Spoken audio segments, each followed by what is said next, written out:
volta ao podcast Roadman Cycling. Ele é um dos maiores ciclistas que já pedalou, a lenda viva, senhor Greg LeMond. Oi, Anthony. Tudo bem? Estou bem, Greg. Para começar este podcast de forma diferente, quero falar sobre tempos difíceis. Então, voltemos a 1987. Você se recuperava de um pulso quebrado no Tirreno Adriático e voltou aos Inuanuor para a reabilitação. Foi caçar peru em um rancho, copropriedade do seu pai.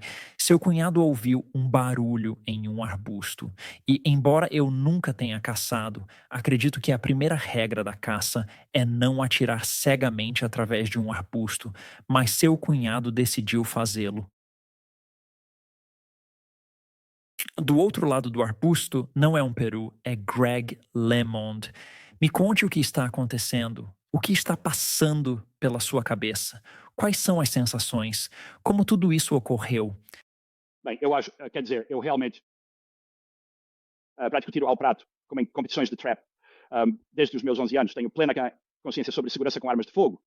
E se você caça, a regra número 1 é nunca atirar em algo que não veja e identifique. Eu nunca tinha caçado peru antes. O peru é diferente, pois eles se empoleiram e se movem entre a alimentação e o poleiro. Então, ocasionalmente vão ser assustados. Foi uma experiência única para mim. E meu cunhado, que nunca tinha caçado antes, atirou quando me levantei para verificar a localização de todos. Parecia que eu estava voando, quase como um pássaro. E eu não percebi que tinha sido baleado. Eu só pensei, olhei para a minha arma e pensei que ela tinha disparado porque foi tão alto. Eu senti como se, sim, minha arma tivesse disparado e meu dedo anelar, eu podia ver que estava sangrando, o chumbo tinha passado por ele. E, sabe, tipo, quem atirou, quer dizer, eu ainda estava meio que quem atirou. Quando eu tentei falar com o pulmão direito colapsado, estava gorgolejando com sangue na minha boca, mal conseguia articular. Continuava perguntando quem atirou, até que meu cunhado desceu e entrou em pânico ao perceber que tinha sido ele quem me atingiu, desesperando-se. Quer dizer, é vago, mas ele tentou se matar naquela época, não conseguia acreditar, começou a chorar.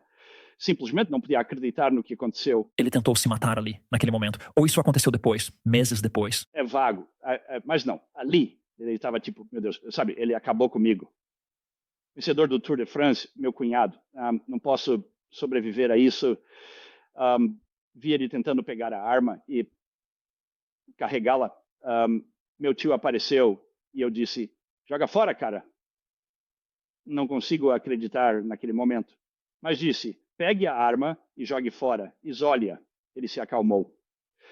Assisti a filmes onde vejo alguém sendo baleado e aquela cena era tão real. Quando você é baleado, não é jogado pelo cômodo. A bala entra em você. No início, nem sabe que foi baleado e você entra em choque e quase como um sonho. É meio que você apenas, sabe? Eu me lembrei. Lembro dos detalhes, mas estou desvanecendo. A energia está se esvaindo. Percebi que estávamos sentados lá meu tio chamou uma ambulância e ficamos lá por 15 ou 20 minutos. Parece que talvez não seja tanto tempo. Porque é 1987, sem celular para chamar a ambulância. Seu tio teve que correr pelos campos até um telefone fixo para ligar. Há atraso nisso. Não era longe da fazenda, então ficamos sentados. E eu disse, eles não estão vindo, provavelmente não nos encontram. E eu disse, temos que ir. E me levantaram, dirigimos até o topo da estrada, a cerca trancada.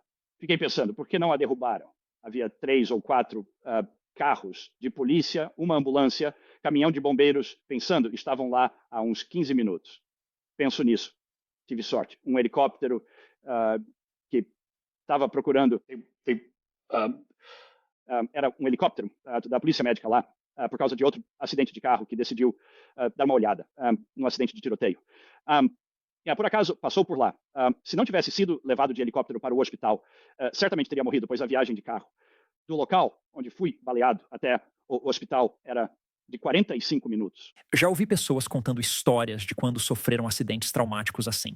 Eu tive uma garota incrível no podcast, Meg Fisher e Meg, uma garota do Colorado, mas com uma história trágica. Preciso compartilhar o link do podcast, que é sobre quando ela estava dirigindo. Desde então, ela se tornou uma paralímpica multimedalhista de ouro, mas ela estava dirigindo com a namorada na época em que tinha 18 anos. E o carro capotou, e sua namorada morreu tragicamente, e ela perdeu a perna. Mas ela lembra desse momento em que tudo aconteceu tão rápido, mas para ela foi como se tudo desacelerasse e ela consegue se lembrar do carro capotando.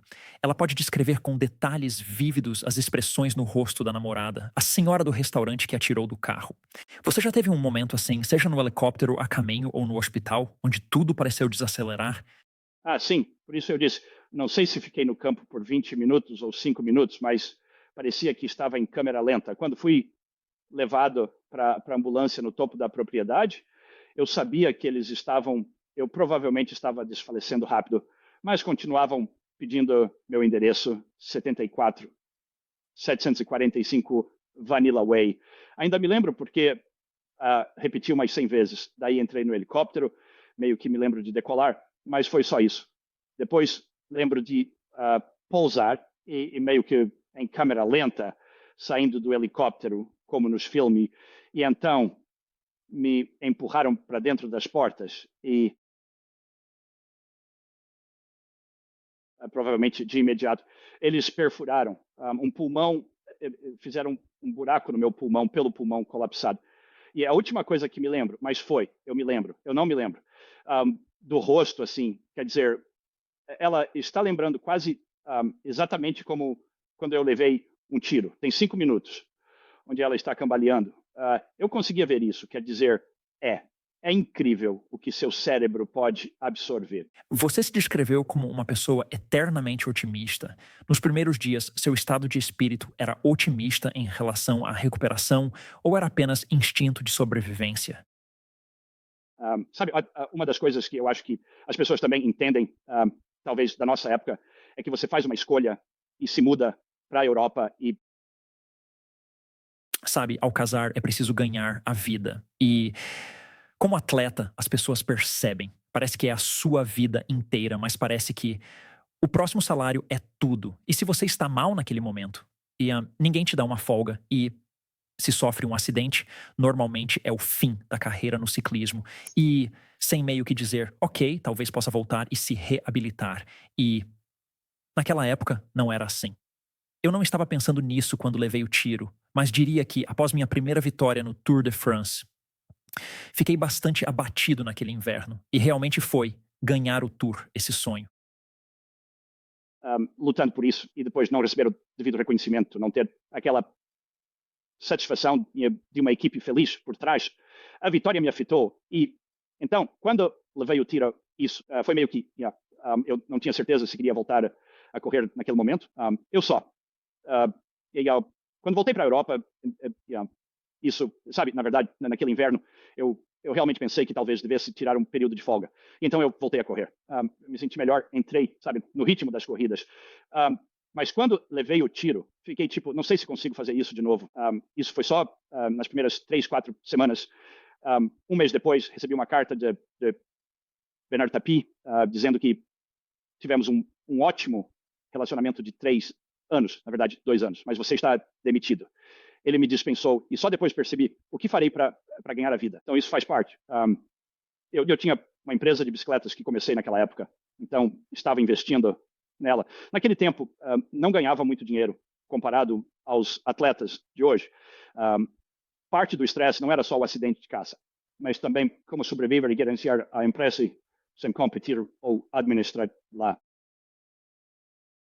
Meu pai e outro cara estavam fazendo isso, então era assim, e o estresse com isso foi incrível. Mas depois, quando eu recomecei a pedalar em junho, decidi, sabe, quero tentar pelo menos ver se consigo voltar. A boa notícia é que, ingenuamente, quero dizer, na minha cirurgiã de trauma aqui, me operou. Na coletiva de imprensa, ela afirmou, bem, não há nada que vá limitar o Greg a voltar. Nós não removemos o pulmão dele.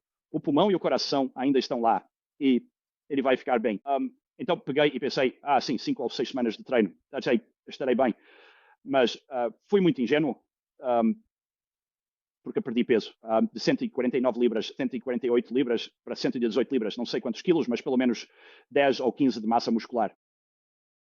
Li em algum lugar que você perdeu 30 libras de músculo. E 70% do volume do meu sangue e meu pulmão direito nunca mais se expandiu completamente ao seu tamanho normal. Mas por não ter sido informado de todos esses limites que poderiam ter sido, isso me ajudou a encarar bem. Tipo, ok, é só uma questão de tempo. Porque se eu soubesse, mesmo que soubesse, que o pulmão não tinha recuperado totalmente sua capacidade total, isso teria sido uma boa desculpa para desistir. Eu nunca voltaria a ser como era antes. Será que estou tentando em vão? Voltar. O que não se quer é muito difícil passar de vencer o Tour de France para ser apenas mais um no pelotão. É muito difícil. Mas eu realmente acreditava que não havia nada de errado comigo. E acho que isso realmente me deu a paciência para suportar alguns anos, que eu chamo de pesadelo, pois eu era apenas mais um no pelotão. Nem isso. Eu estava no fim do pelotão, sendo deixado para trás na maioria das corridas, especialmente em 1988. Mas você tinha referências naquela época, Greg? Tipo, você sabe, obviamente não tínhamos medidor de potência naquela época. Isso só veio meados dos anos 90, quando começamos a ver o surgimento do SRM. Mas tenho certeza que você tinha referências. Tipo, sabe, sua subida local. Qual era o seu recorde pessoal na sua subida local? Você voltou em tão boa forma quanto antes? Ou estava em um nível mais baixo? Ou será que o caso era que talvez o pelotão tivesse evoluído, como vimos com casos como Froome e Bernal voltando de lesões? Talvez eles estejam voltando aos seus níveis anteriores. Mas agora Jonas e Pogačar estão apenas, sabe, fazendo 6,9 watts por quilo por 22 minutos na subida do Col de Marie Blanc outro dia. É como, o que está acontecendo? Eu não acredito. Eu também não acredito nisso, né? Não acredito em você, só. Tenho teorias bem definidas sobre isso. Bernal vai precisar de mais tempo. Ele teve uma lesão grave e levará mais de um ano para se recuperar. Para mim, é uma questão de sobrevivência, mas voltei cedo demais. Escrevi um livro sobre treinamento em 1975, baseado em fisiologia, minha formação. Fui forçado a competir antes de atingir um nível decente. Não estava tão bem fisicamente quanto aos 14 anos, antes de começar no ciclismo. Quando fui dispensado, nenhuma equipe queria conversar comigo. As únicas equipes que meu pai mencionou foram Carrera e PDM. Não queria ir para uma equipe italiana, pois não queria aprender italiano. Assim, fui para a PDM com a condição de competir até o final do ano. Mas isso é insano, porque estamos olhando para... Isso foi em 1987, o acidente de caça. Você é o campeão do Tour de France em 1986, o Tour de Giro e segundo no Tour em 1985. Não é como se você fosse um azarão, é como o melhor ciclista da geração. Você já deixou sua marca, potencialmente sendo um dos grandes ciclistas ao lado, obviamente, de Fignon e Hinault, que vamos entrar em suas histórias e como elas se cruzam com a sua. Mas você não é um azarão aqui. Não é como um neoprofissional sem resultados que sofre um acidente grave. E ok, acabou a carreira. Vá arranjar um emprego no banco. Já é uma grande marca. O que está acontecendo no esporte que ninguém quer apostar? Bem, há uma diferença notável no esporte atualmente. Muitas equipes têm um entendimento mais aprofundado da fisiologia. O fator tempo é crucial. Quando eu competia, todos acreditavam que aos 31 anos você estava acabado, sem embasamento científico. Os orçamentos eram apertados. Fico surpreso com a falta de interesse. Ainda sustento essa visão, mas ninguém quer assumir riscos. Naquela época, seu desempenho mais recente era determinante. Se não estivesse indo bem, era o fim. Até Hinault teve que criar sua própria equipe devido a desentendimentos com a Renault e Gemar após uma cirurgia no joelho. Eu não tinha essa opção. Sempre fui um outsider, tentando formar minha própria equipe. Era uma tarefa impossível. Naquela época, o cenário era outro. As equipes consideravam reduzir salários, mas valia a pena. Investir tempo para tentar se reerguer, já que poucos países produziam vencedores do Tour de France. E isso também era estressante, sabe? E você passa de vencedor a ter equipes impondo condições de que você tem que voltar a correr. Eu voltei e participei de um critério na Bélgica. Recebi um pouco de dinheiro para largar e fiz 1 quilômetro, completei uma volta de 100 quilômetros, fingi ter um pneu furado, mas cumpri meu propósito. 2 semanas depois, fiz outra corrida, um grande prêmio, e aguentei 20 quilômetros. Mas o louco é eu olhar para o quão machucado eu estava e quão mal, quer dizer, fisicamente mesmo. Eu nem consigo imaginar como estava realmente o meu nível de hemoglobina naquela época. E minhas reservas de ferro eram limitadas. Mas eu cheguei ao Tour da Irlanda em 87. Fiquei em 39º lugar. E então, eu penso, é loucura. Eu realmente acredito que tinha... eu simplesmente tinha... Minha genética é muito boa, com um VO2 max alto. Isso me ajudou muito, né? Onde um ciclista sem tanto talento natural talvez não teria voltado, pois seria muito difícil. Acho que é uma boa transição para voltar ao início, porque você realmente tem um dos maiores VO2 max já registrados. Vi relatos de que era 92. Você acha que era isso mesmo? Observa os atletas agora e conversei com um cara que você talvez conheça, Michael Vink. Algumas semanas atrás no podcast, Michael tinha 30 anos, pedalando em tempo integral. As pessoas diziam para ele desistir, mas ele apresentava bons números, jogando em plataformas online como o Zwift, chamada MyWhoosh, e a equipe UAE o contratou. Ele correu Liège-Bastogne-Liège e coisas assim. Este ano, seus companheiros de equipe do Pogacar o transferiram para Girona. É uma história maluca, né? Mas isso me pegou. Sim, isso foi no podcast da semana passada. É selvagem. A que idade ele virou profissional? Ele já competia em estrada antes? Ele competia em estrada, mas não era apenas em nível local na Nova Zelândia. Mas foi no Zwift ou em outra plataforma onde puderam ver a potência dele? MyWhoosh. Eles monitoravam a potência dele e pensaram, tipo, caramba, esse cara tá fazendo, tipo, sabe, 6,5 watts por quilo ou algo assim. Que diabos? E então investigaram, pediram mais testes e ofereceram um contrato de 2 anos. Ele tem 31 anos. Isso me fez pensar, pois você provavelmente já passou por isso. Aqui na Irlanda, onde estou competindo, vejo garotos de 23 anos se dedicando à bicicleta, tentando se tornar profissionais, mas nunca aconteci. E então, aos 28, 29, 30 anos, ainda em tempo integral, você pensa, ok, cara, o tempo passou. Você não vai conseguir aquele contrato profissional, precisa abandonar esse sonho. Você tem que crescer Peter Pan. Mas esse cara desafia esse conselho, ele conseguiu isso nessa idade. Enfim, para voltar à minha pergunta, talvez. Talvez ele não estivesse totalmente dedicado às corridas de bicicleta na época, mas os números dele estavam lá, e eu acho que isso prova. Eu fiz o L'Étape du Tour em 2007. Eu estava com 46 anos e comecei a usar meu SRM, fiz outro teste de VO2 máximo, ao mesmo ponto, mesma quantidade de litros de oxigênio, 6,4, e assim como quando eu estava competindo. Agora, divida isso pelo meu peso. Não estava com um VO2 máximo de 92, mas a ingestão de oxigênio era a mesma e minha potência estava próxima. Eu estava fazendo 380 numa subida. Estou falando de 380 por 40 minutos. Não, sabe? É isso que eu tenho que ter cuidado. Até mesmo 6,5 watts. As pessoas não entendem isso. Para qualificar e comparar watts, eu fiz 430 watts numa subida antes do Dauphiné por 20 minutos. Potência sustentável por 45 minutos. Esse é o tipo de... são 45 minutos a 1 hora. Quanto tempo você consegue sustentar? Mas eu estava fazendo 390 watts. Agora, eu fiz o L'Étape du Tour de France e havia 10 mil ciclistas. Era 6 vezes o plat de Bailey. Eu fiquei em 670º lugar. E eu pensei, caramba, então você poderia fazer um cálculo. Havia um cálculo dos minutos que você economiza por quilo. E eu calculei, aos 46 anos, eu teria vencido a corrida se estivesse no meu peso de competição. No meu peso de competição. Então, é realmente... Se você voltar ao seu, eu disse isso para o Zwift, eu disse. Vamos lá, Eric Lynn, o fundador. Eu disse que, sim, que eu correria de novo. Ele disse que eu precisava fazer uma Clydesdale, correr e calcular com o meu peso de competição. E quando eu corria naquela época, faria. Faça isso porque você sabe do que precisa agora, Greg. Ache é um amigo meu envolvido com a Ineos, mas não com a equipe de ciclismo. A Ineos tem outro ramo, são barcos movidos a pedal. Já viu esses? Sim. Esses caras têm a potência mais insana que já vi. Não é potência por peso.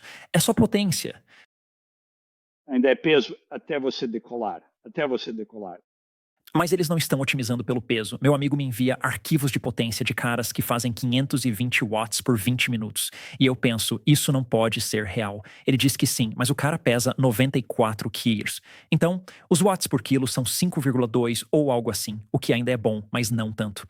Você está certo. Aqui com um design tipo veleiro com como é que chamam o foil embaixo.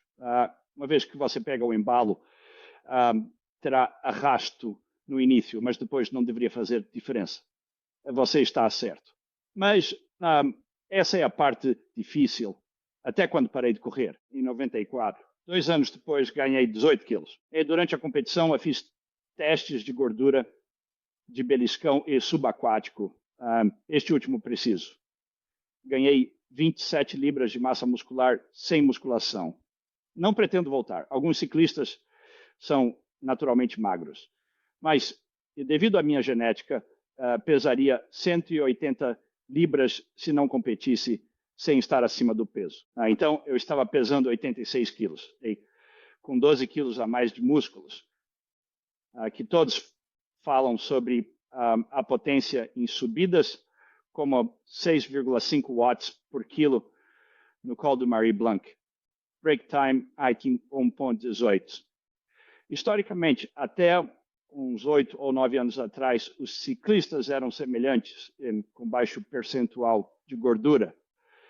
A massa muscular deles era basicamente a mesma. Nos últimos 10 anos, com essa dieta, estão perdendo massa muscular. Se estivesse competindo hoje, estaria com quase 5 quilos a menos. Minha produção de watts seria a mesma, mas meus watts por quilo seriam mais altos. Por isso, é difícil e perigoso comparar ciclistas mais rápidos com doping. Um sinal revelador de doping é a curva de potência para RPM. Atualmente, todos mantêm RPMs entre 85 e 90, no máximo 95, durante a subida.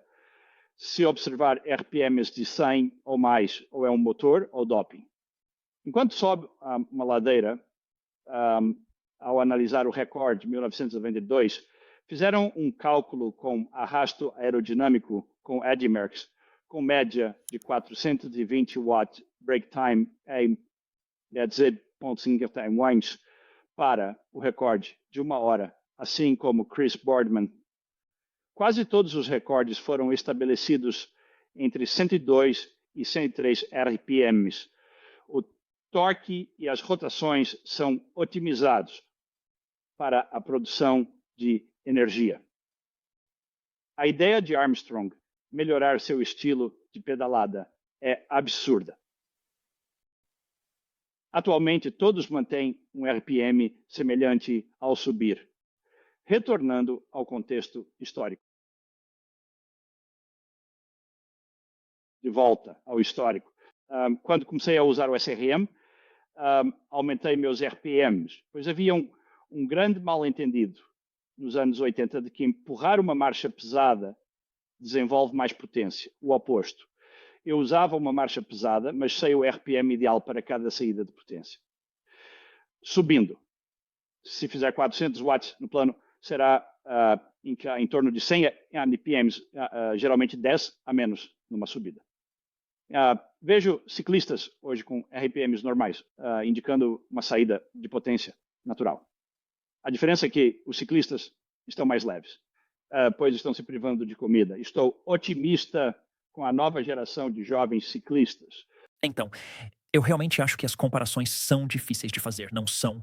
Porque eu estava olhando os números de Van. A potência relativa ao peso, reportada no Col de Marie Blanc na primeira semana do Tour para o Jonas, foi de 6,9 watts por quilo por 22 minutos. Isso resulta em VAM de mais de Fondação Wine, o que historicamente não vemos em números de VM e VAM para quem está ouvindo e não sabe. É uma sigla italiana, você provavelmente sabe o que é, Greg, mas basicamente significa metros de ascensão vertical. Traduzido, Então, 1.900 metros de ascensão é o que você subiria em 1 hora, mantendo essa velocidade subindo direto, morro acima. Mas não vemos esses números desde Pantani, quando ele escalava com um van de 1.900 a 2.000. Durante os anos 90, na época de Armstrong, quando eu competia, estávamos em uma forma muito melhor. Eu não estava acima do peso, com 5% de gordura no final do tour, agora é 3%, mas parecia musculoso em comparação com os ciclistas de hoje. Se eu perdesse 5 quilos, meus watts por quilo estariam perto de 7. É crucial notar as mudanças fisiológicas recentes nos ciclistas. Olhe para Jonas Vingegaard. Ele parece um prisioneiro de guerra. A situação atual dos ciclistas não é natural. Sinto pena deles. Sou cético em relação a tudo, inclusive ao ciclismo. Acredito que motores foram usados em corridas importantes, recentes. Isso é sério. Agora, eles têm 65 bicicletas. Não há mais trocas, como antigamente. Eu realmente acredito que motores foram usados. Você ganhou muitas corridas importantes, até muito recentemente. Era coisa séria. E eu olho para isso agora. Eles estão fazendo negócios com 65 bicicletas. Você não vê trocas de bicicleta como você via há 5 anos atrás. Como poderia ser que ou o equipamento era tão ruim, ou a Shimano estava fazendo equipamentos muito ruins.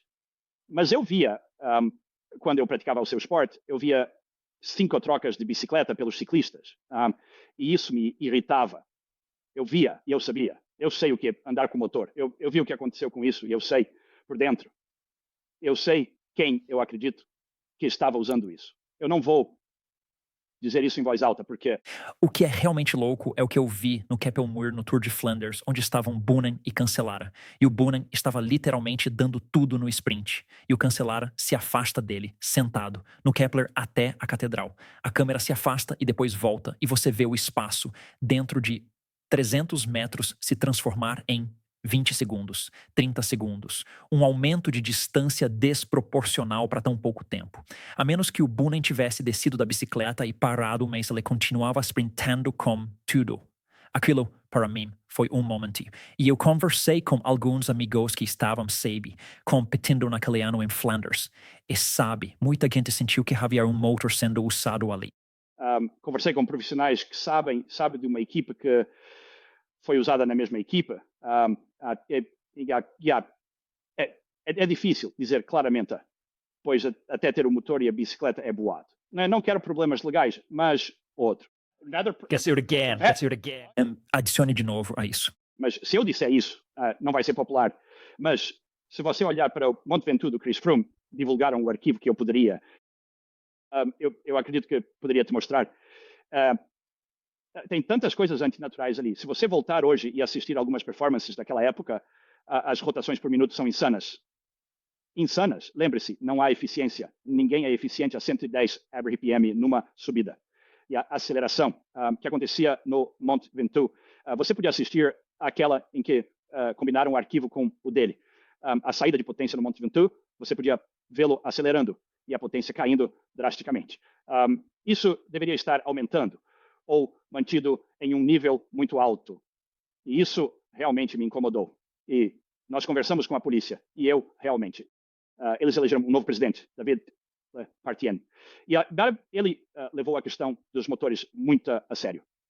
Hoje não há nenhuma evidência disso. Não há altas rotações por minuto.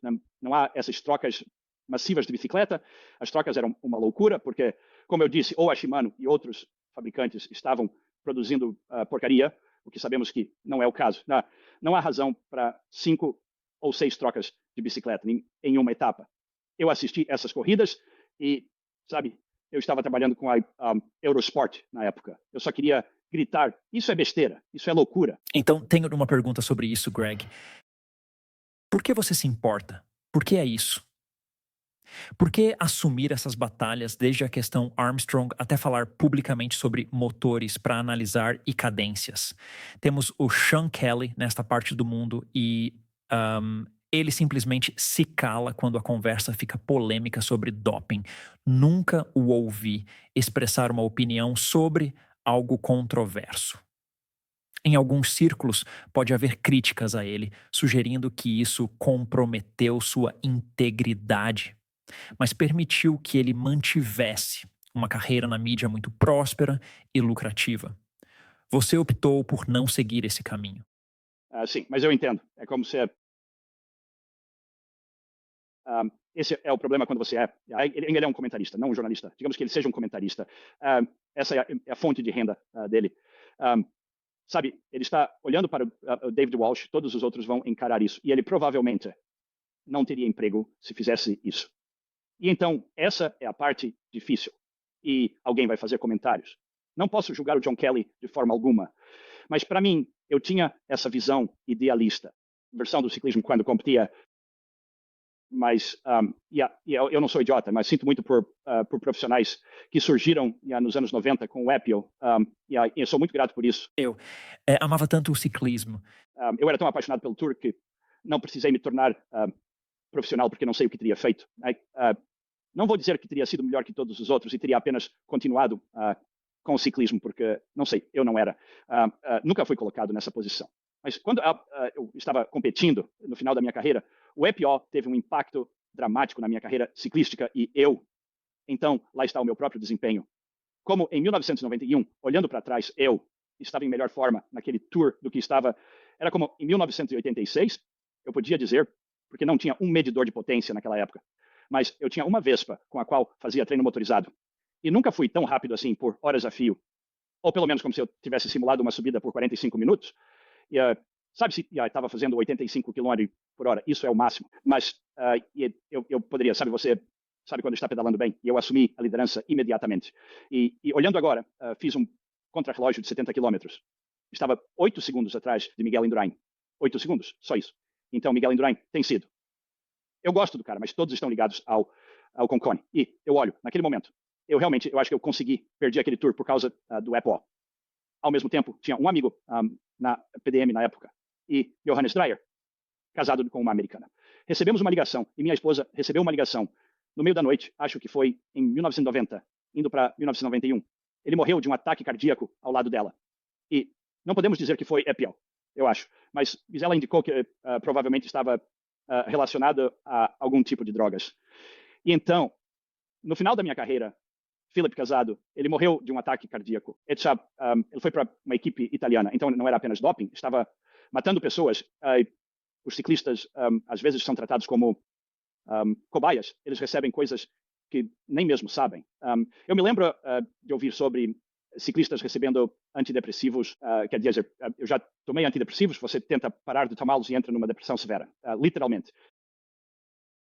Você sente como se estivesse morrendo. E então esses caras simplesmente recebem, seja lá o que for, e sempre vimos no pelotão. Até recentemente, Greg, como vimos, drogas como o tramadol amplamente abusadas no pelotão profissional. Se alguém que tomou opiáceos que escuta o podcast ler a bula, é um opioide. Não deve operar máquinas pesadas.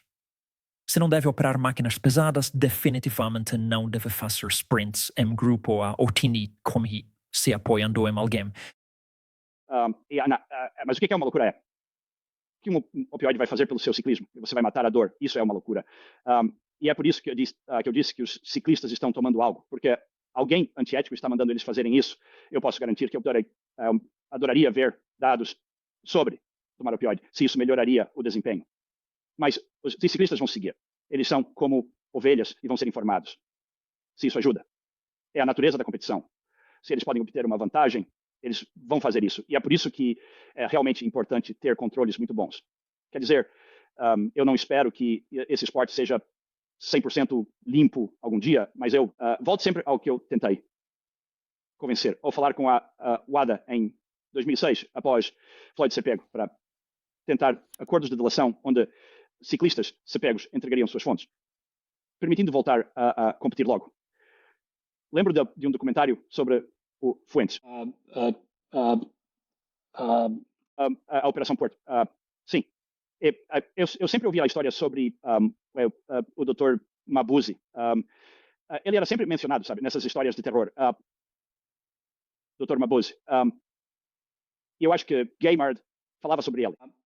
Gaimard, mas em 1971, o treinador Cyril Gaimard assumiu a liderança da turnê com seu médico de confiança. Ele resistiu bravamente até faltar apenas 2 dias para o final, momento em que seus joelhos finalmente cederam. Há especulações sobre se o uso de cortisona teve alguma influência nesse desfecho. Curiosamente, o mesmo médico estava envolvido no tratamento de ciclistas em 2006, incluindo figuras proeminentes como os renomados Ferraris, Conconi e Ferrari, que exerciam uma influência significativa sobre os atletas. Isso se deve, em grande parte, ao impacto do EPO no desempenho dos competidores. A esperança é que haja limites mais rígidos para proteger a saúde dos ciclistas. Atualmente, jovens talentos como Pogacar e Bernal estão se destacando no esporte, demonstrando habilidades excepcionais desde cedo. Acredita-se que, se tivesse competido aos 21 anos, teria obtido um bom desempenho. A idade não deve ser vista como uma barreira fisiológica para o sucesso no ciclismo de alto rendimento. Provavelmente eu poderia com 18, 19 anos, mas eu vejo as coisas e não estou dizendo que é, eu não estou afirmando que é. Eu não sei, você nunca vai saber o que realmente acontece por dentro. Eles sempre vão buscar o que acham que é a vantagem. Uma das coisas que, sabe, a ironia são as cetonas. Todo mundo fala dos benefícios das cetonas. Pois bem, adivinha só, saiu uma pesquisa muito aprofundada. Cetonas reduzem o desempenho em 2%. Então não há aquelas melhorias. É próprio da natureza do atleta, não é verdade? Eles estão constantemente em busca de uma vantagem, seja ela legal ou ilegal. Isso revela muito sobre a mentalidade esportiva e por que talvez não sejam a melhor referência para o cidadão comum imitar, pois a prioridade deles é o desempenho, em detrimento da saúde, longevidade e felicidade. Você está certo, isso realmente acertou em cheio. Mas eu acredito que os ciclistas, quando começam a pedalar, como eu, não começam com a ideia de que vão tomar uma farmácia inteira de drogas. E eu acho que isso acontecia nos anos 90 e na primeira década deste século. Os ciclistas eram cobaias, e eu não acho que alguns ciclistas tenham problema com isso, mas acredito que pessoas que normalmente não fariam isso, trapacearam. Isso impactou suas carreiras. Eles não estão felizes com isso. Então, e é apenas a natureza do esporte. Mas eu acredito que os testes antidoping estão melhorando. Acredito que o passaporte biológico está realmente limitando a capacidade de trapacear descaradamente. E eu volto ao motivo pelo qual acredito nesta geração. Agora é Thibaut Pinot. Sofreu muito em sua carreira, mas ele divulgou todos os seus dados, desde que está treinando todas as suas potências. Ele quase ganhou o Tour em 2019. E isso significa que se ele estava, estou apenas dizendo que um bom sinal é como os franceses estão se saindo, porque eles simplesmente têm um nível mais alto de escrutínio. O risco de realmente explodir o esporte com doping em massa é reduzido. Mas T-Bop sempre foi um referencial para mim. O segredo para identificar trapaceiros é realizar testes padronizados de VO2 max públicos ou na UCI. Sem conhecer o VO2 max, é difícil saber se alguém está trapaceando. Medir a potência e fazer exames de sangue correlaciona-se com isso. Acompanhar o VO2 max e os exames desde jovem pode indicar se há doping. Observar um aumento repentino na ingestão de oxigênio também pode ser um sinal revelador. Estamos perdendo a essência da competição. Vincenzo Nibali sugere remover os medidores de potência. Conhecer o VO2 max dos competidores afeta as decisões táticas dos diretores. Não, isso é no nível da UCI. É como uma parte do seu passaporte biológico. Certo. Então é médico particular, confidencial? Não disse para divulgar. Médico particular faz parte do seu passaporte biológico, mas também não acredito nisso. Eu penso que não importa. Quer dizer, seria mais psicológica para o ciclista que não tem tanto talento pensar, caramba, eu não tenho tanto talento assim. Se você é realmente talentoso, não se importa com isso. É como esconder sua potência. É por isso que Thibaut Pinot não precisa ser exato naquele momento. Você não iria querer ter uma transferência de dados ao vivo do seu amigo, mas apenas a sua potência não importa.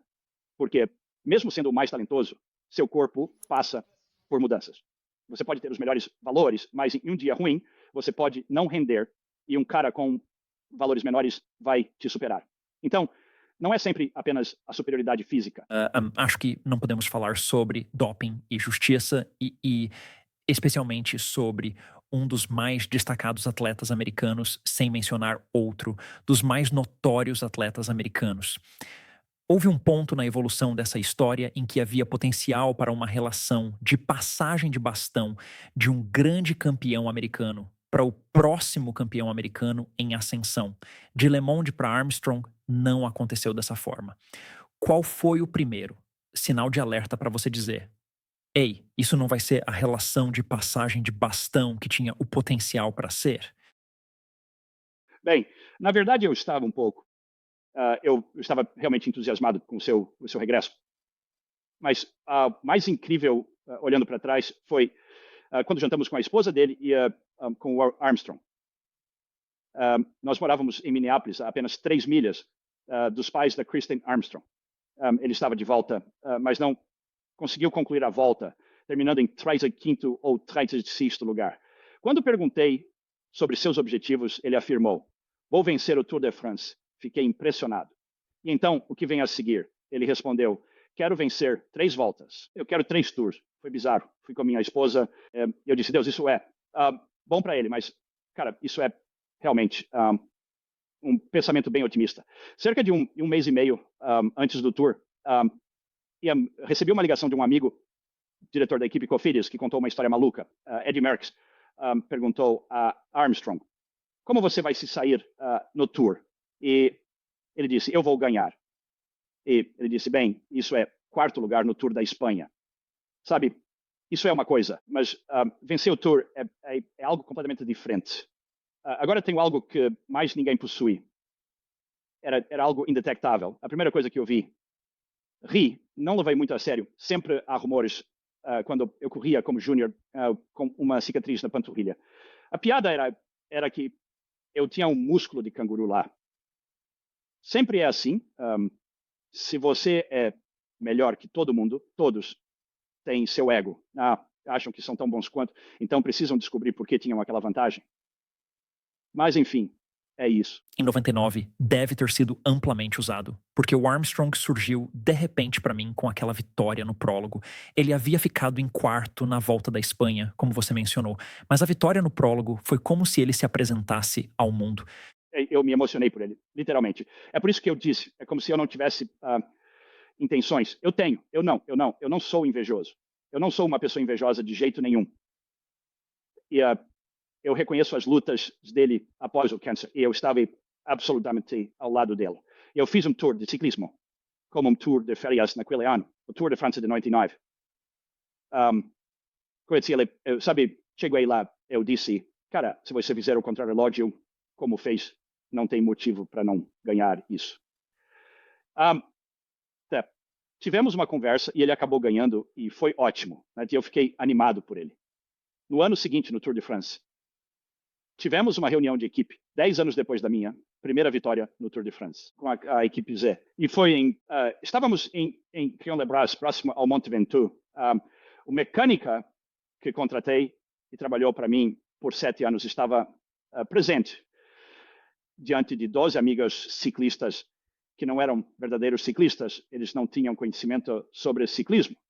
Ele mencionou que Tyler e Armstrong estavam associados à Ferrari. Antes do Tour, ele revelou que em 1999 testou positivo e subornaram a UCI com $500 mil para remover o resultado. Ele afirmou que estavam fazendo uso de drogas.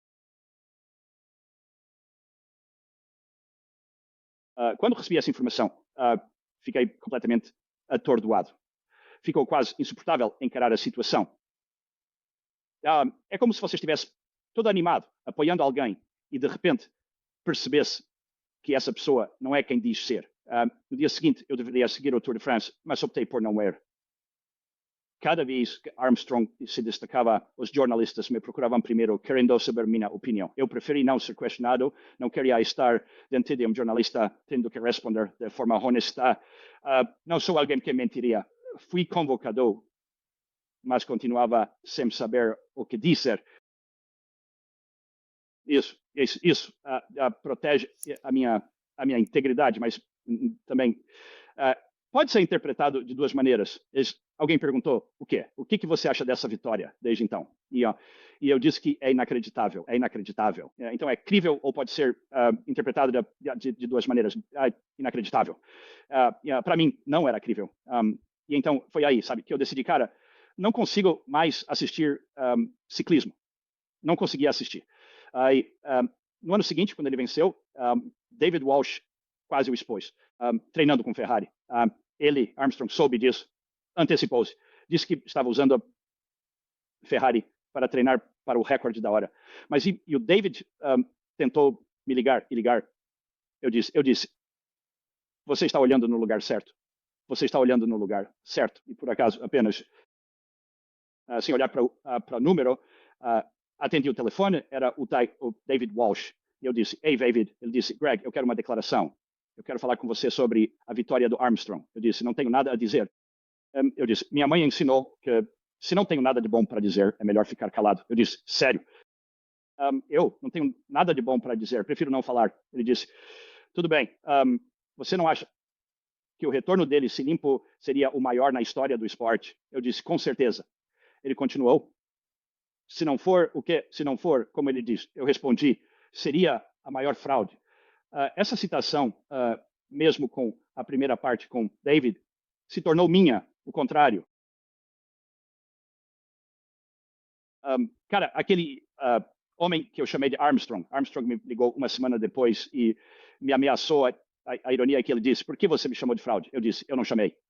Eu disse, se você estiver limpo, é o maior retorno na história dos esportes. Ele admitiu para mim que era uma fraude, então mudou.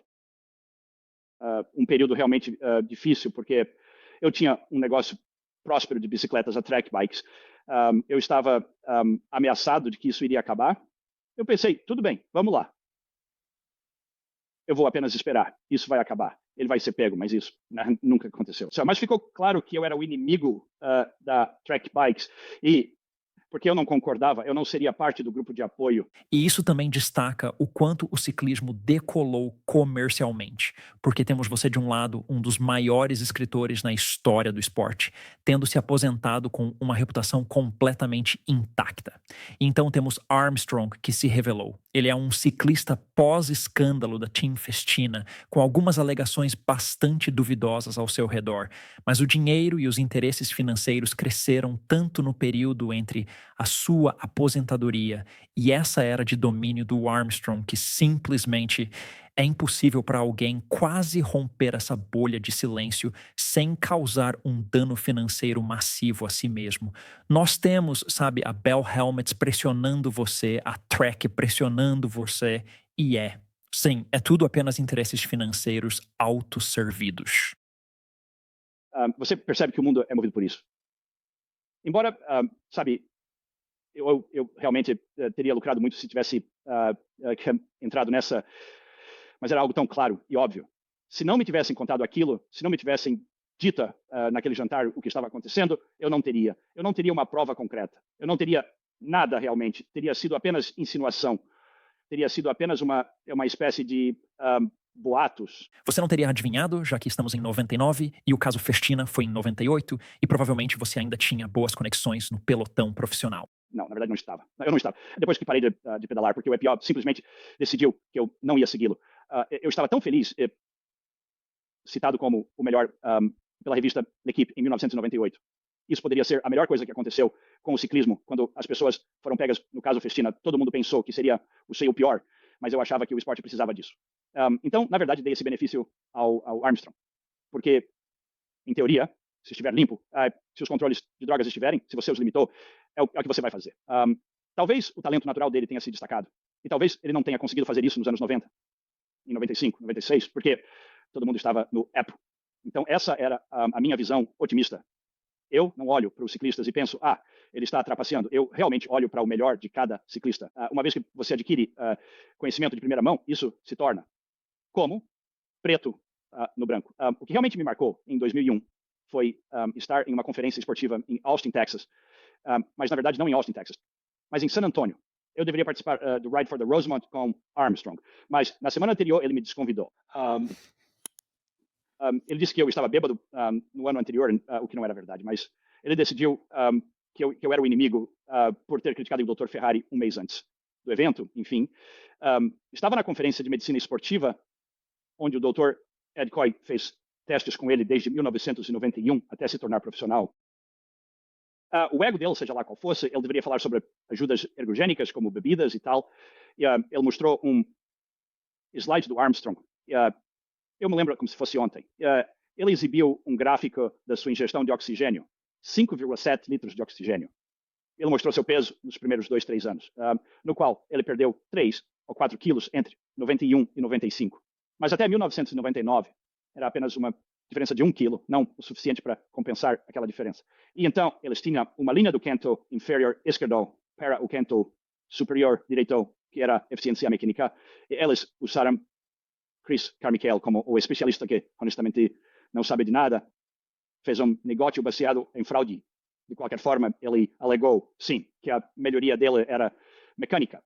Seu corpo, de alguma forma, 1 em 1 trilhão, de alguma forma, desafiou a física e a fisiologia, que ele melhorou de 15% a 20% em eficiência mecânica. Foi por isso que ele fez. Bem, provou-se que não era o caso. Mas o que foi chocante é que seus 5,7 litros de oxigênio, traduzidos, seu peso era 78 ou 79, seu VO2 máximo, o que significava que de jeito nenhum ele poderia ganhar o Tour de France. Isso era tão mediano. Então, lembre-se, eu tenho 68 quilos, eu consumo 6,4 litros de oxigênio. Porque você pode deduzir. Você pode deduzir a relação potência-peso de alguém com base na sua capacidade de consumo de oxigênio, não é? Com certeza. Nossa produção de energia em Durobics é determinada pelo seu oxigênio.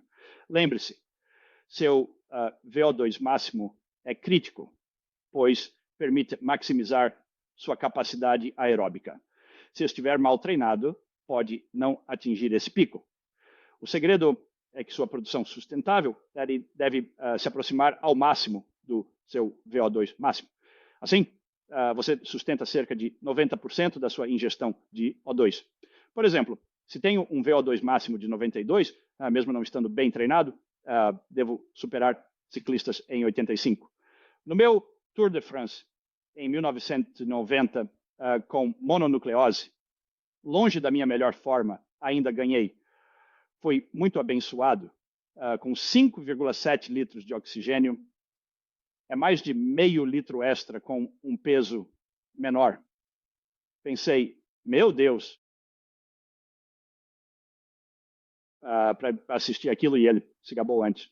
Eu me gabei dele fazendo 475 watts no Col de la Madone, 500 watts subindo o Col de la Madone. 500 watts, com o peso dele, exigiria mais de 100 mililitros de oxigênio.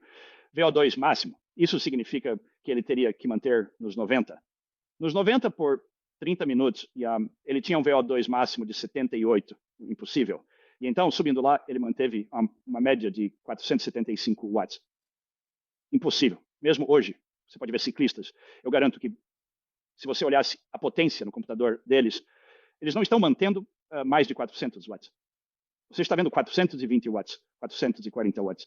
Porque alguém está estimando isso com base nos watts por quilo deles. Mas a saída de potência deles, lembre-se, é a sua relação peso-potência. Se eu estivesse, digamos, quando eu estava subindo, se você olhar, historicamente, a maioria dos ciclistas sustentava cerca de 400 watts na subida do Alpe d'Huez por mais de 45 minutos. Durante aqueles 50 minutos, é possível atingir entre 400 e 450 watts. Discuti isso com David Walsh. Falar sobre essas histórias é física e fisiologia. Existem limitações. O esporte é altamente competitivo e baseado em dados.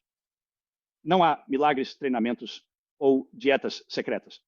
Quando eu competia, a dieta era mais equilibrada. Okay?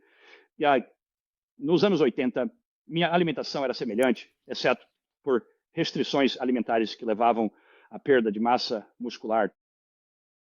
Muita coisa veio à tona na última década, sabe? Com o Armstrong pedindo desculpas a um monte de gente envolvida. Já recebeu um pedido de desculpas?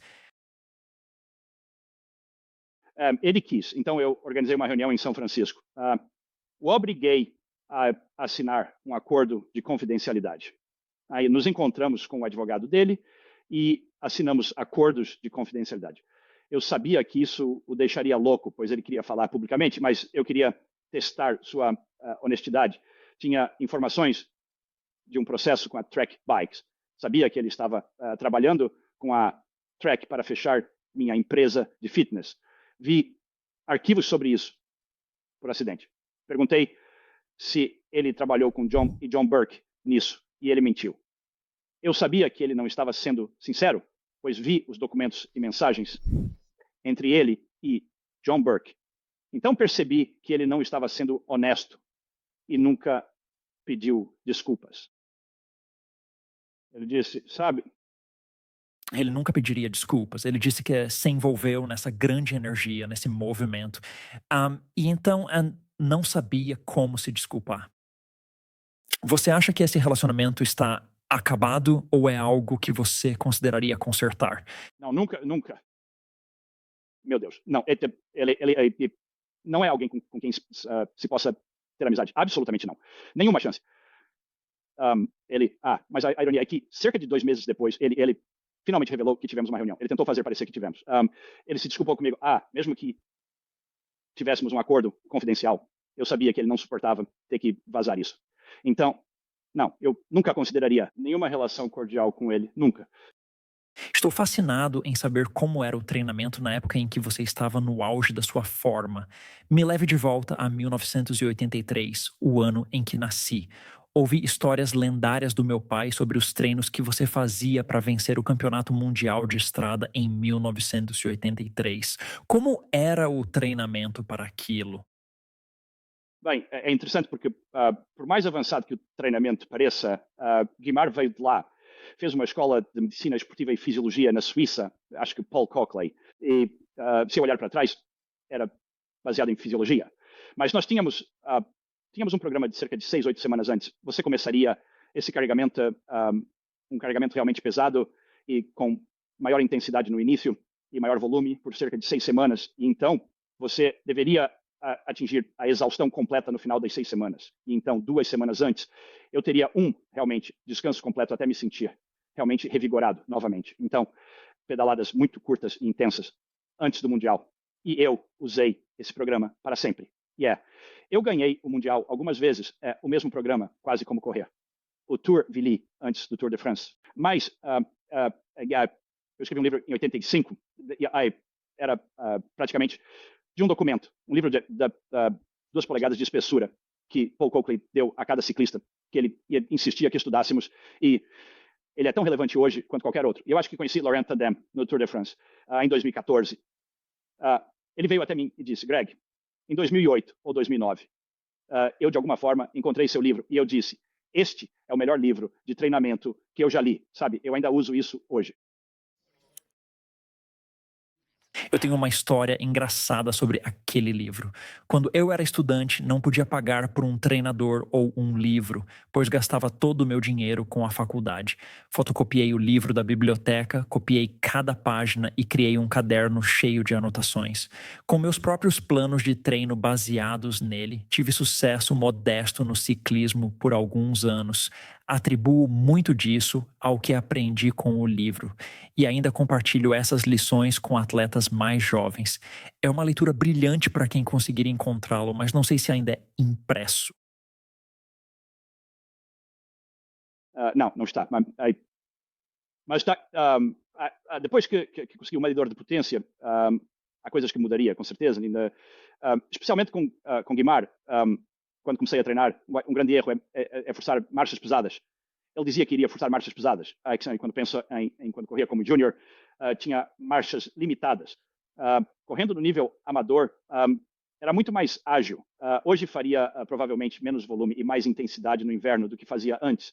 Ainda treino 12 horas, bem intenso. Mas muito disso era como treino diesel, em nível alto, não limiar, mas intermediário. Ainda era um bom programa. A diferença hoje, porém, comparado a quando eu competia, é que poucas pessoas tinham um bom conhecimento sobre treinamento. Era simplesmente um volume muito alto. Para ser honesto, naquela época, eu não acho que fazia uma grande diferença para a maioria dos ciclistas, porque as corridas eram o seu treinamento. Se houvesse algo, eu acho que os ciclistas sempre não estavam atuando no seu ótimo devido ao treinamento excessivo. Muita competição. Mas, sabe, você tenta simular as mesmas intensidades da competição. Se você faz 100 corridas por ano, está perto do seu melhor em alguns momentos da temporada. Com mais conhecimento, pode escolher o momento ideal. Os ciclistas, em geral, têm... eles são mais instruídos sobre os seus treinos, mas no fim das contas, ainda é assim, quando você compete muito, você está treinando tudo. Na verdade, quando eu competia na Bélgica, como júnior, corria quarta-feira e depois sábado, domingo. De certa forma, esse era o tipo perfeito de treino, porque eu corria com tudo numa quarta-feira, me recuperava por 2 dias, ainda fazia um treino um pouco intenso antes, e depois competia com tudo sábado, domingo, e me recuperava. A maioria das pessoas, não importa o que, consegue treinar no máximo 3 a 4 dias, com alta qualidade. Quando ouço alguém fazendo 6, 7 horas, ou 6 ou 7 dias por semana de treino, está errado. Mas até mesmo 6 dias, a maioria das pessoas, e até mesmo Uli, da SRM, disse que até os profissionais de topo, se você olhar os dados deles, realmente os ciclistas conseguem ter uma saída ótima 3 a 4 dias por semana. E então é preciso se recuperar entre eles. Podemos encerrar e falar sobre a relação turbulenta com Hinault. Estamos em 1985. Você mudou para a La Viclair para correr com a maior estrela do esporte na época, Bernard Hinault, em busca da sua 5ª vitória no Tour de France. Na verdade, você assinou um contrato de $1 milhão por 3 temporadas, uma quantia enorme para 1985. Você acha que era 1 milhão ao ano? 1 milhão em 3 anos, ouvi. Sim, sim. Isso já estava bom, porque vou te contar a história dos salários de verdade. Os salários subiram rapidamente, porque parecia que era 1 milhão por ano. Eram $300 mil. Com certeza. Acho que Hinault estava ganhando de 100 a 200 mil naquela época. Quando eu estava na Renault, em 84, quando me ofereceram aquele contrato, eu estava ganhando $100 mil. E eu realmente gostava dele. Ainda acho que foi o melhor diretor no meu período. E eu não queria sair, mas eu meio que sabia que ia ter um conflito entre mim e Finion. Mas o dinheiro que foi oferecido não era só que eu ia ganhar $1 por pedal da Look, então era uma quantia potencialmente enorme de dinheiro. E minha cabeça estava girando. Eu pensava, não posso nem acreditar, quer dizer, não posso acreditar que isso vai acontecer. Mas eu voltei para o Dimar na equipe Renault e disse, tudo que, sabe, se vocês aumentassem $50 mil, eu ficaria com vocês. E ele disse, não, você não vai ganhar o Tour sem mim. E uma vez que ele disse isso, eu desisti. Então, se ele diz que eu dependo de uma pessoa, de jeito nenhum. Então, eu sei. E ele realmente me pagou $330 mil por ano, durante 3 anos. Mas também, ele sabe, na verdade, realmente, há muita coisa bem. Talvez não haja clareza sobre minha relação com ele. Quando me tornei profissional, eu tinha 18 anos quando me ofereceram um contrato na equipe Renault. E fiz 19 anos um mês depois. Em novembro de 1980, Hinault respondeu a Germar, vou para Reno, Nevada, e passou 3 dias comigo. Corri com Hinault, fiz um pouco de ciclocross com ele. Ele era incrível. E era um líder perfeito para a equipe. Sinceramente, ele quebrou a estrutura tradicional de um líder e os operários atrás dele. Se você assistir a Ed Merckx, todos se dedicavam inteiramente a ele. E na Renault, tínhamos tanto talento que corríamos naquele momento. Se quem estivesse melhor naquele momento seria o líder. Era realmente uma estratégia de equipe. Era uma ótima maneira de correr, porque ele não era um egomaníaco que insistia em ganhar todas as corridas. Ele ajudava os ciclistas a vencerem corridas. E então, sabendo disso, ele era verdadeiramente um herói. Eu o admirava como pessoa. E ele cumpria com sua palavra. Se ele dizia que ia dividir o prêmio em dinheiro, ele fazia. A coisa difícil foi ir até ele em 85. E ainda assim, ele era a mesma pessoa. 85. Ele não tentou me impedir de ganhar o Tour. Coakley e Tapi tentaram. E Hinault, quando eu tinha 4 ou 5 minutos de vantagem sobre ele nesta etapa do Tour de France, acho que ele não sabia. Eu gritava com Coakley. Foi com Roche aquele dia. Sim, o dia com Stephen Roche. E eu não acho que ele estava mandando o técnico Coakley vir me dizer para parar, porque ele queria ganhar o Tour.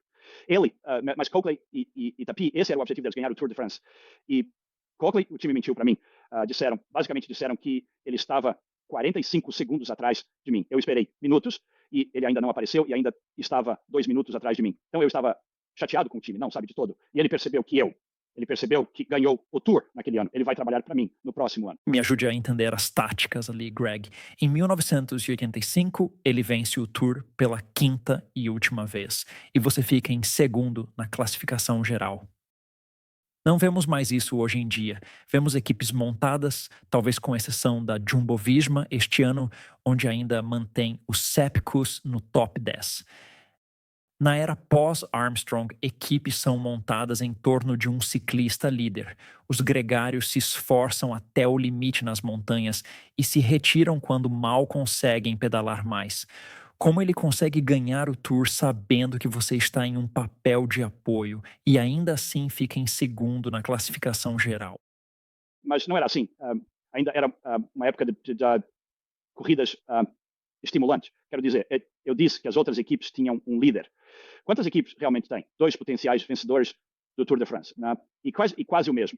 Honestamente, a Guimard tinha 3 vencedores do Tour de France no mesmo nível. São realmente 3 vencedores do Tour de France em uma única equipe. Muito, muito raro. Então, se você pensasse nisso do ponto de vista de um patrocinador, é seguro ter 2 ciclistas capazes de vencer o Tour ou o Giro. Em algum momento, alguém terá que fazer esse sacrifício, mas não garante que ao escolher um líder, ele estará no seu melhor naquele ano. O que seria melhor para mim na equipe Renault? Contra, sabe? Ou comigo e Renault à disposição.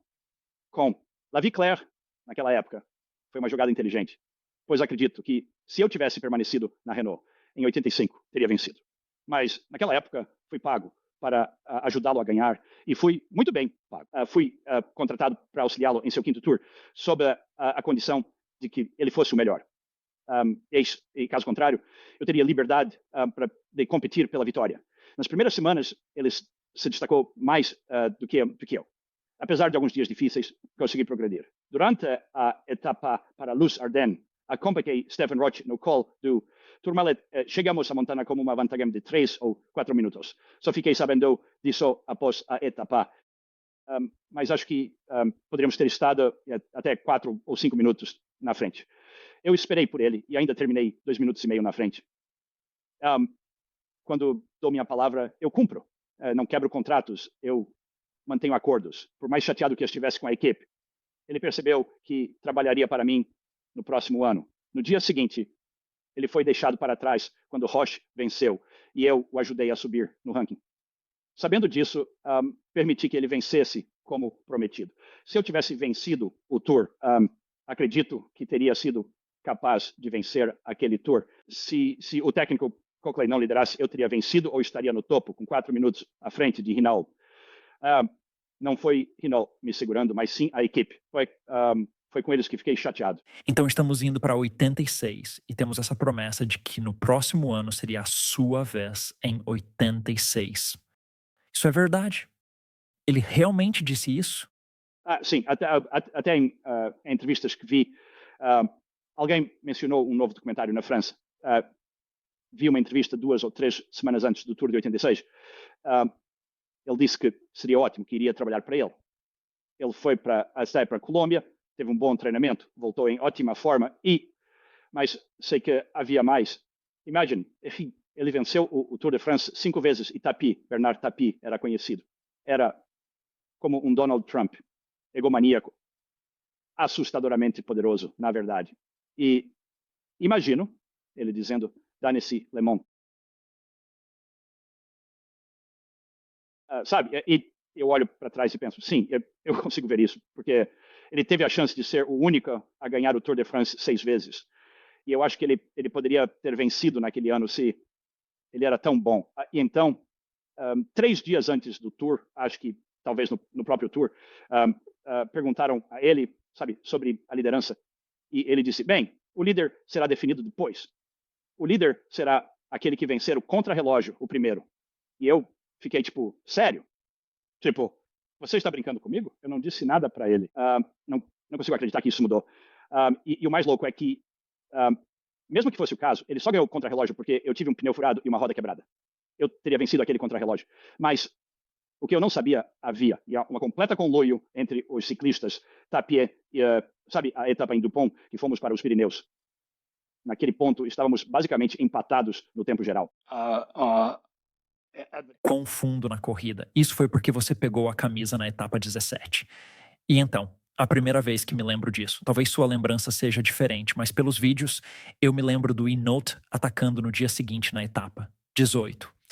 Lembro de pedir ao meu pai para explicar o que diabos estava acontecendo nos vídeos, pois, com meu conhecimento básico de ciclismo, não conseguia entender.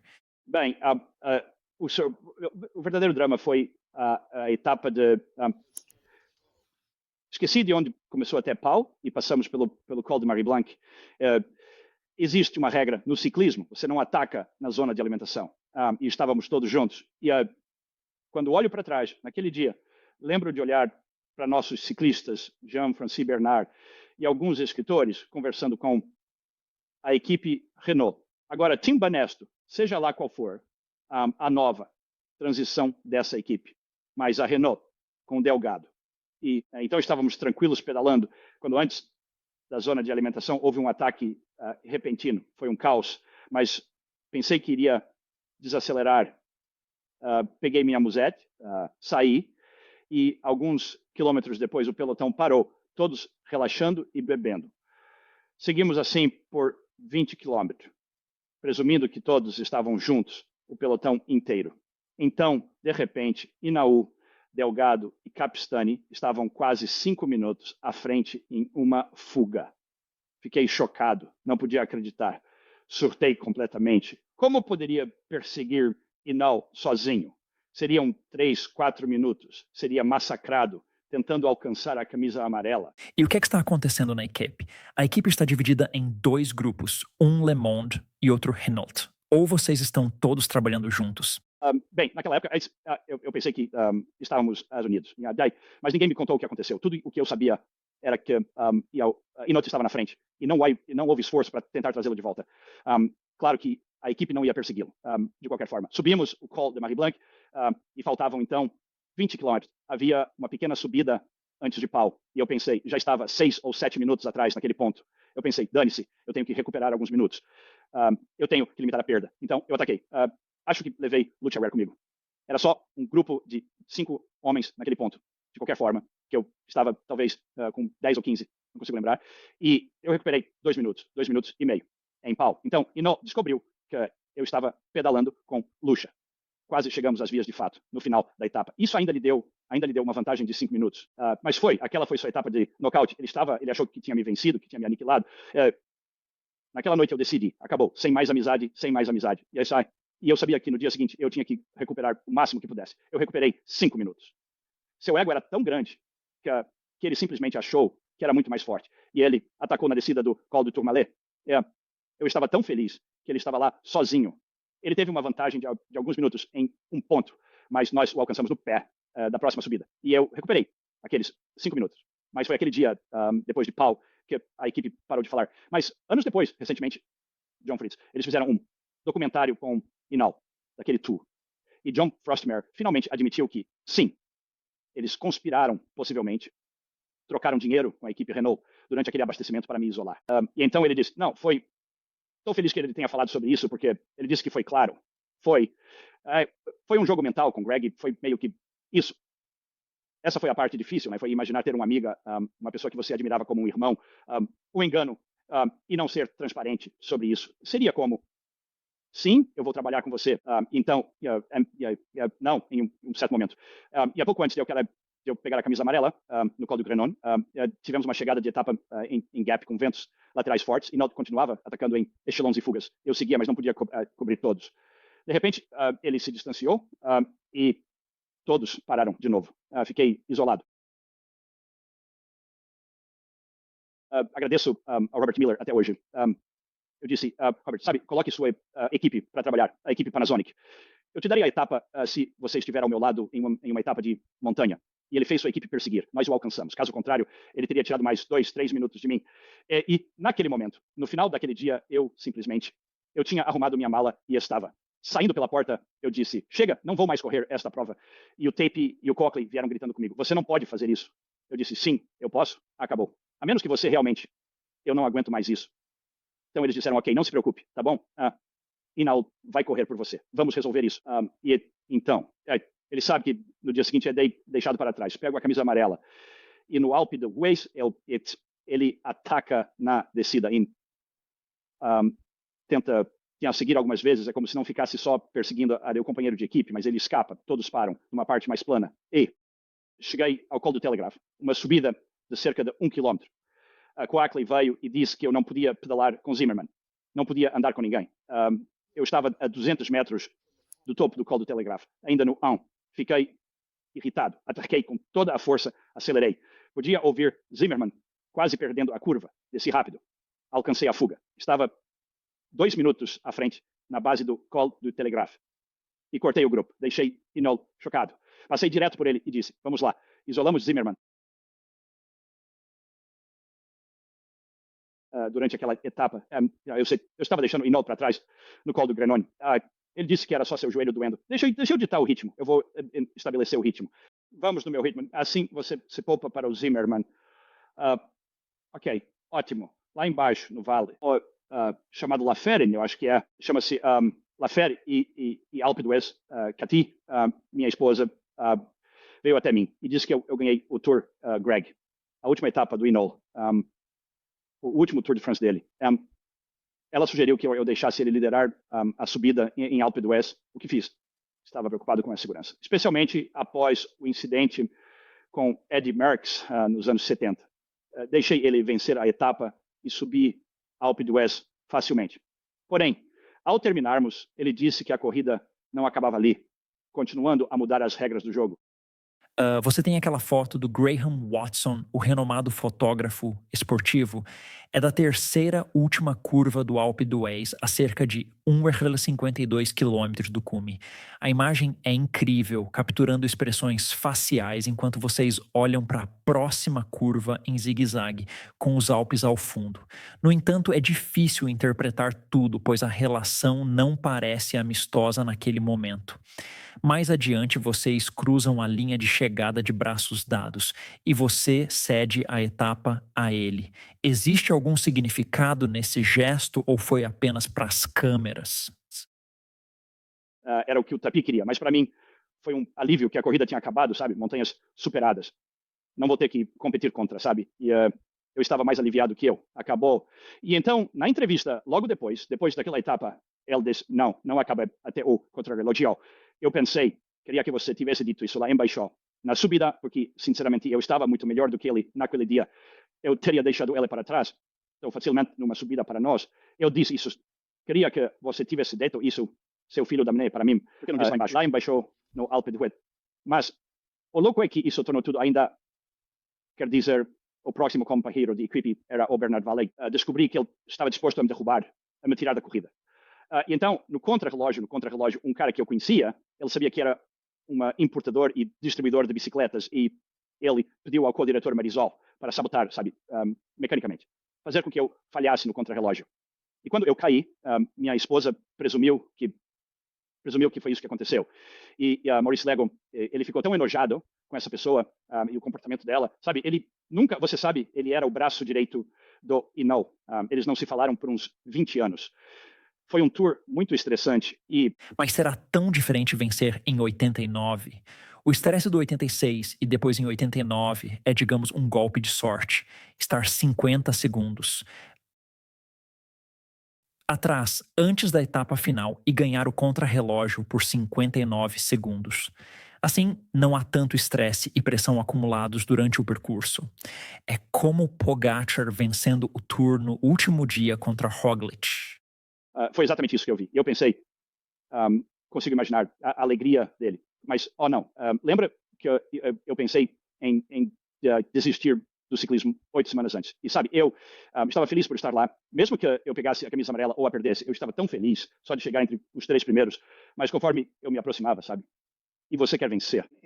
A única coisa que sei é que eu venci no contrarrelógio do Giro de Itália, com o mesmo equipamento, por volta de 1 minuto e 21 segundos acima dos 50.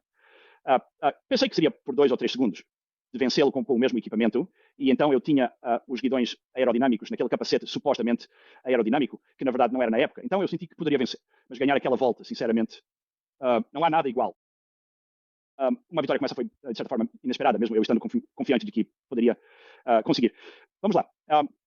Era uma possibilidade remota, mas foi. A vitória não foi apenas ganhar, foi realmente... tipo, sinceramente, eu disse à minha esposa, quer dizer, você consegue, quer dizer, logo após a chegada, nós apenas conversamos. Eu disse, você acredita que eu estava pronto para desistir 8 semanas antes? Você acredita que estou aqui? E foi a melhor sensação. Foi. Mas eu simplesmente amo o Tour. E eu sentia que se estivesse no meu melhor, não achava que ninguém poderia me vencer. E eu lembro de dizer, é por isso que eu vivo. Quer dizer, é por isso que eu corria, era o Tour de France. Eu amo os clássicos também, mas não há nada como o Tour. Mesmo agora, quando assisto, eu fico uma dor no coração, querendo competir novamente.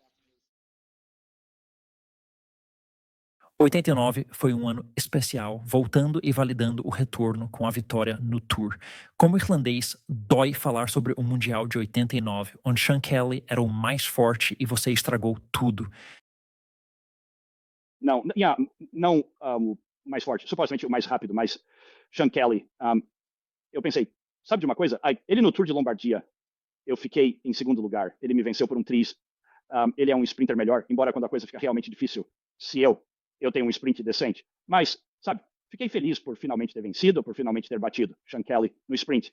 Isso foi a única coisa que me deixou contente, porque ele é um dos subestimados sobre os quais eu falo publicamente. Sabe, quando você olha para as lendas do ciclismo, ele realmente foi uma lenda, quero dizer, ele era um ciclista tão bom, ele ganhou tantas corridas e era tão ciclista completo. Eu sempre meio que ria, porque não sei se cheguei a dizer isso a ele uma vez. Eu disse, você provavelmente não se saiu bem no Tour, porque é sempre quente. E a crença era, porque ele tinha Grabaldi como seu diretor. Ele achava que beber muita água era muito ruim para você. E eu disse, sabe, você provavelmente prejudicou seu desempenho porque não estava bebendo. Eu cheguei, eu bebi mais do que bebo. 3 vezes a quantidade de bebidas do que qualquer um no pelotão. Eu me dava bem no calor, então. Mas fiquei feliz por ter vencido o Sean. Naquela corrida, ele ganhou muitas boas corridas. Fico triste por ele, mas não muito. Greg, foi um prazer absoluto. É raro, se já aconteceu, ter um podcast e não falar sobre uma vitória completa no Tour de France em 1990 devido ao tempo. Faremos isso no segundo podcast. Pode voltar. Foi um prazer, Greg. Obrigado. Obrigado, Anthony. Foi ótimo. Se você gostou da conversa com Greg LeMond, clique aqui para ver outro vídeo que certamente vai adorar e inscreva-se no canal.